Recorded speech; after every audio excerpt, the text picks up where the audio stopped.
Namaste, hi and welcome to everybody. Today let us discuss about social change. What is social change? Anything that is made different from its original form, such as a place, an object or a situation, can be called as change. Social change is used to signify any changes that takes place with the interactions or interrelations of humans.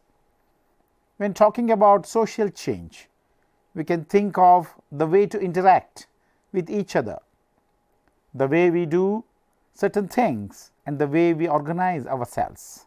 Let us look at the following definitions to better understand social change.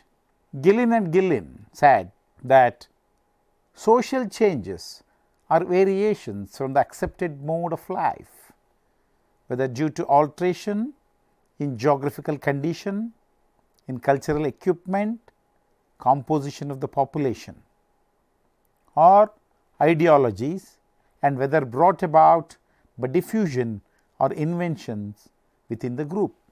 While Merrill and Elbridge said that social change means that large number of persons are engaging in activities that differ from those which they are immediate forefathers engaged in some time before.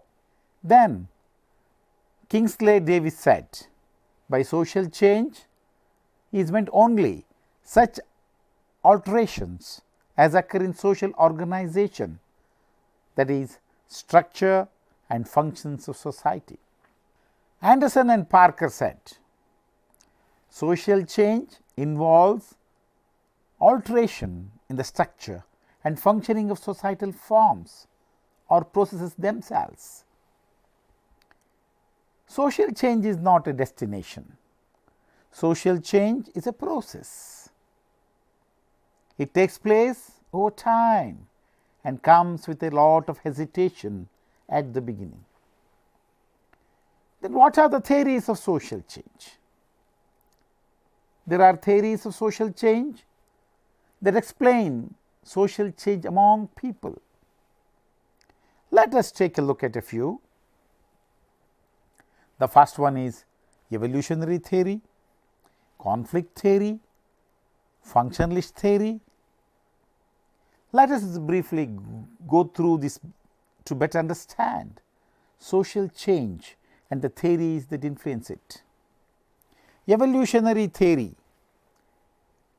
Evolutionary theory teaches that the society moves in a linear direction, starting at a simple start to a more advanced stage. Conflict theory teaches that society fights to use their full benefits or in a constant state of disequilibrium. Functionalist theory teaches that society is a state of equilibrium and that when change occurs, the equilibrium is compromised. Change can take place in social structures, at social institutions, and affect social behavior.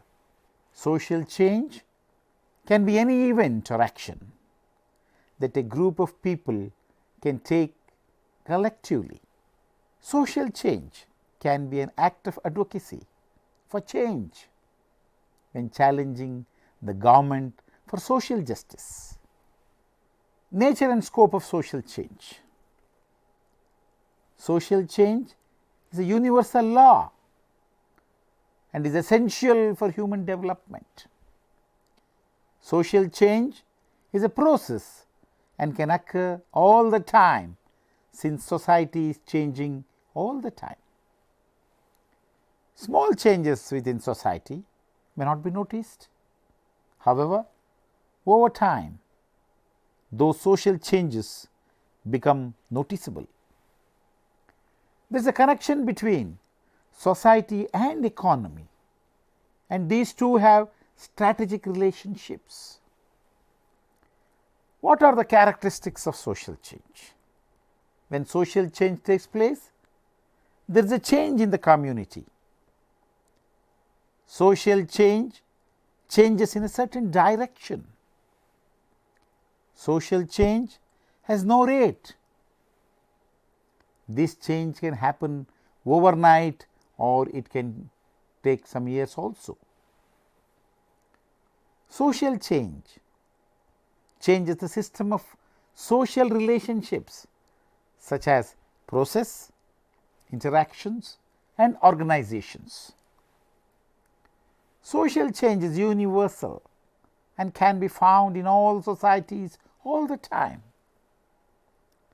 Whether it is a modern society, rural or urban society, every society is undergoing some change. Change is inevitable since the wants and needs of humans are constantly changing. Change is constantly taking place. Then what are the patterns of social change? There are three patterns of social change. The first pattern is linear failure change. Second pattern change is fluctuating change. The third one is cyclical change. Linear failure change leads to progress.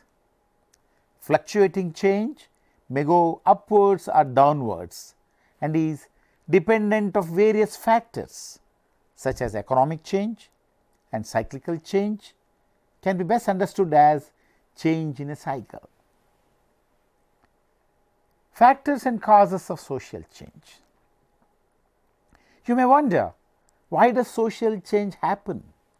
The answer is very simple.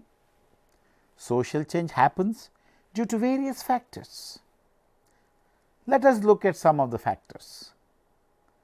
The first one is demographic, second one is technological, third one is cultural, fourth one is biological, fifth one is ideological, sixth one is educational, seventh one is the economic.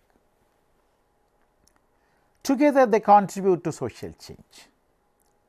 These factors are multi-causal factors bringing about social change in a community or society.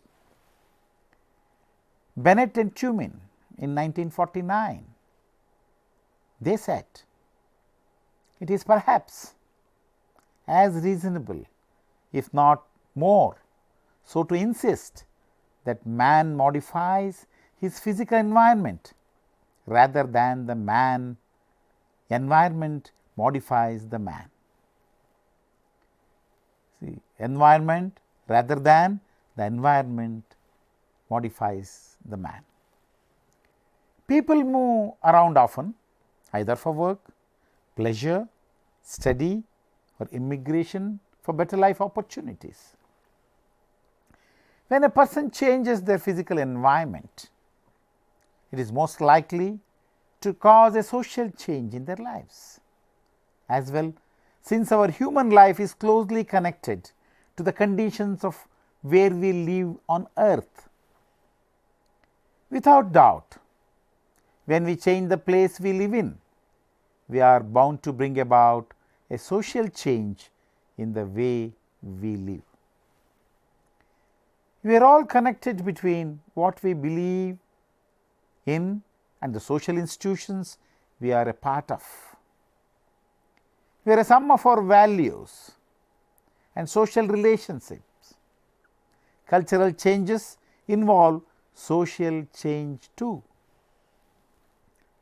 Dawson and Geddes in 1948 said, I quote, "Culture gives speed and direction to social change and deter the limit beyond which social change cannot occur." Cultural change in society has two major points to consider. First one is cultural change by discovery and invention, and the second one is the cultural change by diffusion and borrowing. Industrialization has contributed greatly to economic social changes. Modern industrialization promoted the constant upgrades of technology and revolutionized the whole way of life. Political leadership can also bring about social change by their influence. Since science and technology is dependent on politics, directly political leadership controls the economy. Political development directly impacts the social change.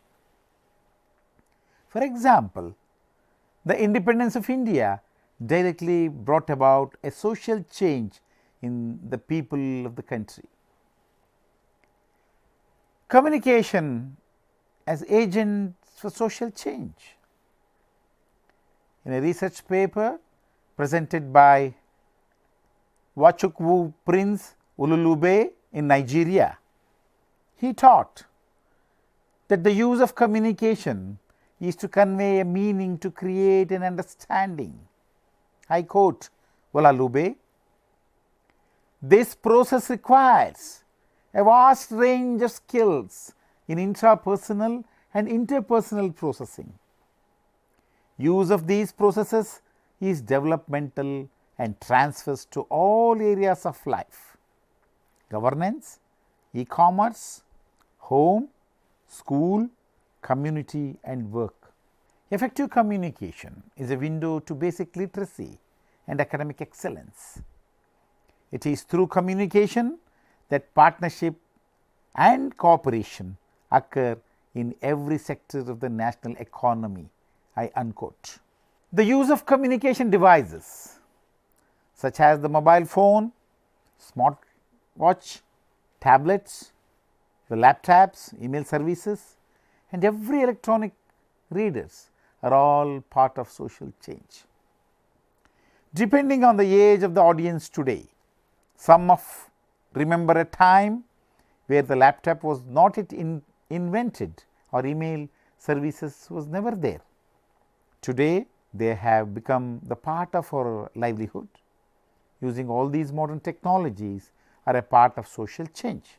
The need for education in social change. Why education is very, very important for social change? Without education, we cannot teach.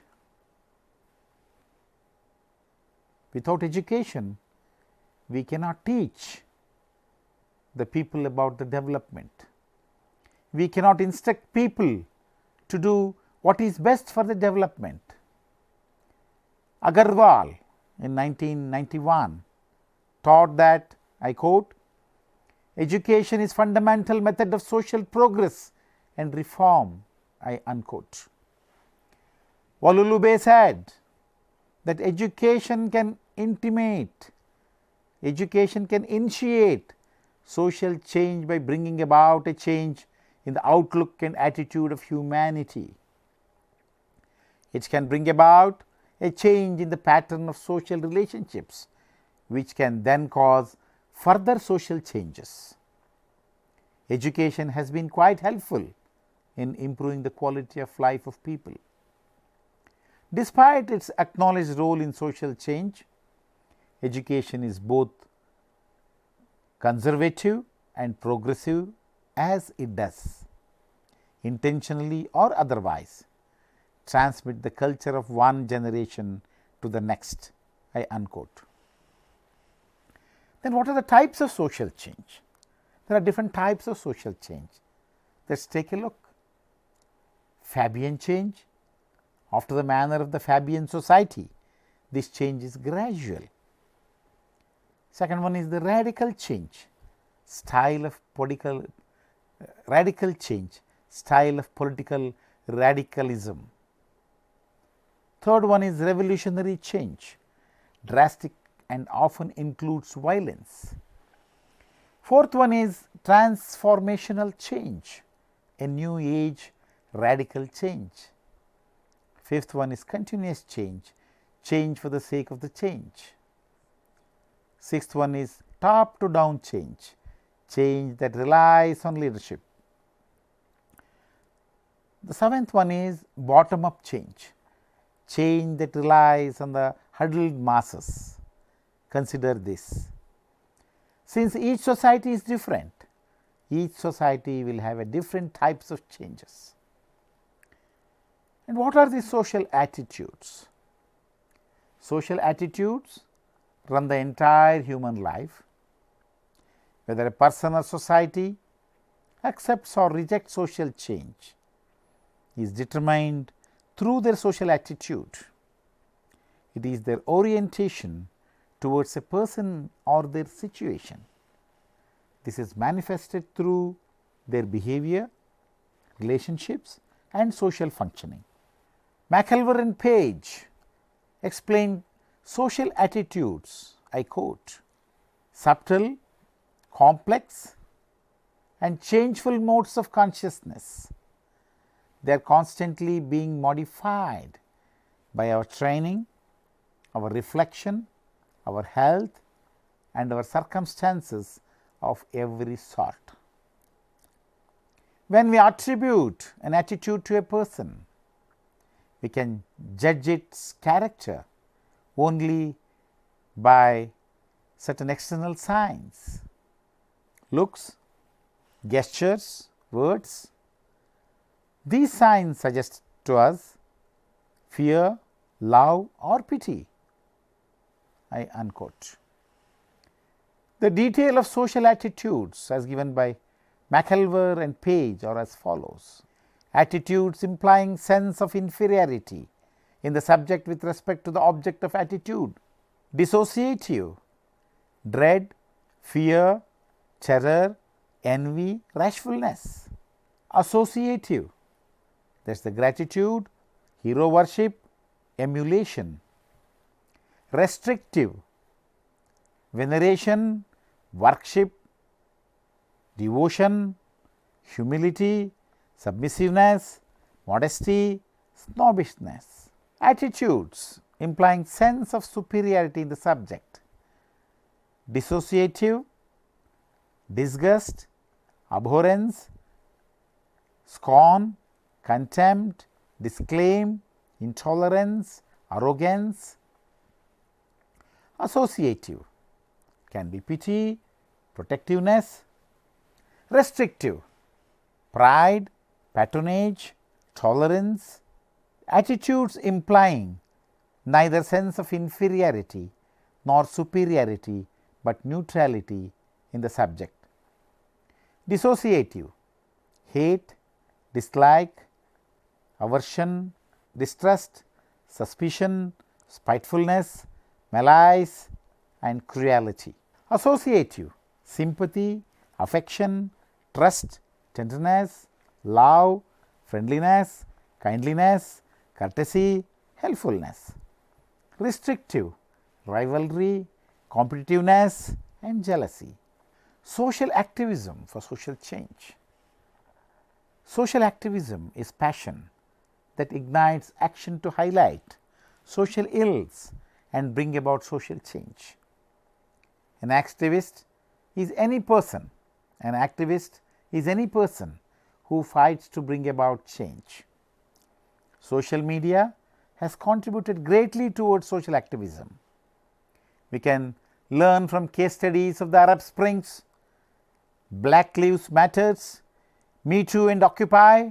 Those campaigns have highlighted that with the use of social media, ordinary citizens can help bring about justice.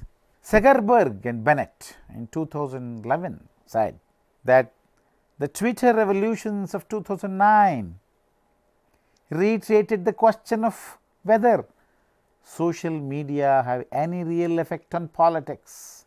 Perhaps we can ask whether social media is the best platform for social activism. Sweeping assumptions and generalizations are not helpful starting points for examining the relation between social media and contentious collective action, much less for illuminating how social technologies operate with specific contexts with specific effects. Looking beyond their obvious function as means of sending and receiving messages, we argue for the importance of analyzing social technologies both as organizing mechanisms in complex collective action, ecologies and as reflections of larger organizational schemes. I unquote. In Sigerberg and Bennett 2011 study, the debate was whether Twitter triggers revolution or whether their uprisings were effective. A careful examination of 2010 G20 summit in Toronto, we learn that the Toronto Community Mobilization Network, which was instrumental in organizing many of the protests, asked protesters to use social media to share their breaking news and using the hashtag. Protesters sent over 11,000 tweets, 200 videos and 3,000 photos using the shared hashtag over 12 days of the summit. Powell in 2013 has recorded, I quote, as a number of critical theorists have pointed out, however, social media are not neutral tools, as they are already entangled in complex techno-cultural and political economic relations from which they cannot be analytically separated. I unquote. What we learn from Powell 2013 study is that social media plays an interesting central role for protest communication. However, it cautions that activists and scholars have begun to see that platforms are not neutral communication tools. Social media should be understood as complex assemblages. Social media should be understood as complex assemblages which are deeply entangled in on and offline techno-cultural and political economic configurations. Exploring how the G20 social media protest communication was embedded in such configurations, it became clear that activist communication is undergoing a profound transformation. Garbodio and Terere in 2015 say that the notion of collective identity has fallen prey of various overpowering translations of the society and social movements. This resulted from the diffusion of various digital technologies. Protest identify becomes marked by fluidity and evanescence, which has been recognized as a typical feature of digital communication and of postmodern culture, more generally raising burning questions for activists and social movements and scholars. Social activism is not only words sent over social media. Social activism can be icons and images. Over several case studies in this study, we learn that active social protesters use more images and icons that actual social protesters use more images and icons that actual text to bring about social change. During Blackout Tuesday, all people had to do to show that they support the Black Lives Matter movement was to post an image or change their profile to a blacked out picture. Social change is a process that you and I can be a part of by engaging in small acts that can have a ripple effect in society. Social change is inevitable and should be embraced for a more sustainable future. Thank you.